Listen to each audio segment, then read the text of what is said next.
Hans, thank you for joining us. We're talking today about the coronavirus crisis and how that's affected capital markets. Um, and of course, this is really the biggest crisis we've had since the 2008-9 crisis.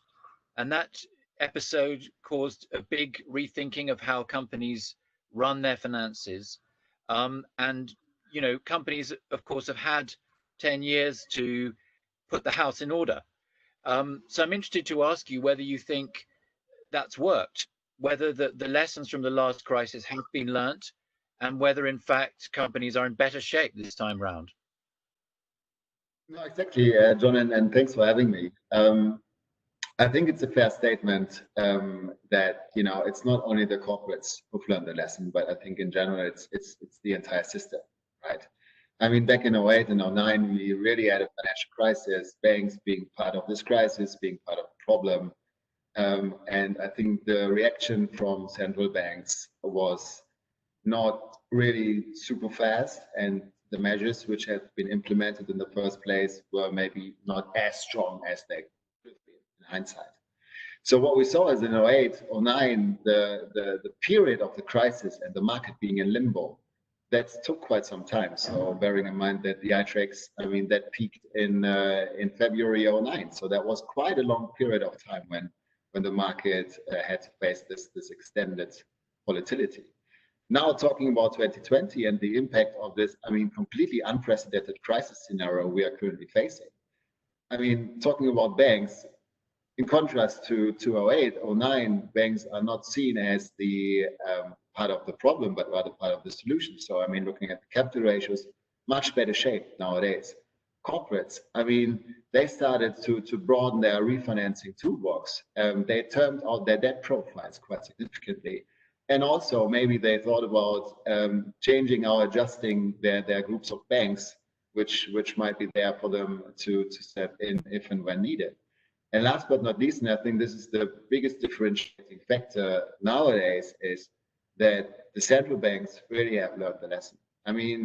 The way of the COVID crisis impacted the capital markets in Europe, let's say end of Feb, beginning of March, and then we had the announcement of the PPP already in mid-March. And that was a super strong signal and super fast. And that had to re-implement the trust in the system as such. And everyone knows we had a pretty strong new issue activity in March. We had a record here, we had a record once in April and even May. So I think from that perspective, one has to state, yes, lessons have been learned well by all of the relevant players in the system. Thank you.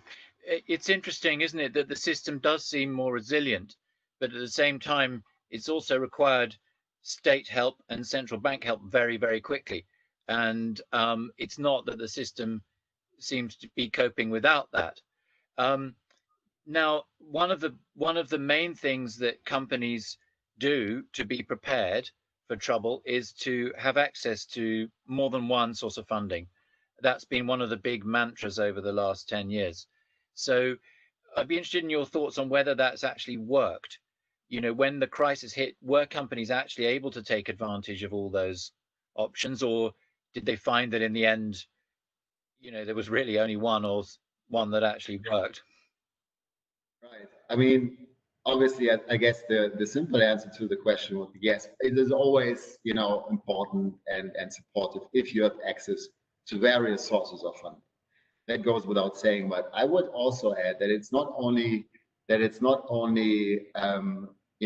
access to different sources of liquidity, but I think it is of the essence to have a proper compilation of the different sources, and it all starts with a strong and supportive group of banks. And I tell you the reason.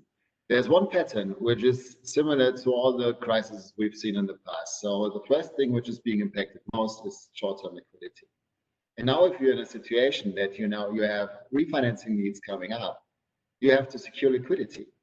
And I think to get this extra portion of liquidity from the banks, which are there to support you, that significantly increases your financial flexibility moving forward. The least place you want to be in is you have to print today because you have refinancing needs, and you have to do it in market ABC. So because you might run the risk that the market's just not open, the liquidity is completely right out. So therefore, it's of the essence, to remain flexible when it comes to the question, when do I have to access which market? And then obviously, if you have the liquidity and the flexibility at your hand, then you can start to play the relative value game. Then you can start to assess, okay, which market is there for me? Which market can help me? Which currency are we talking?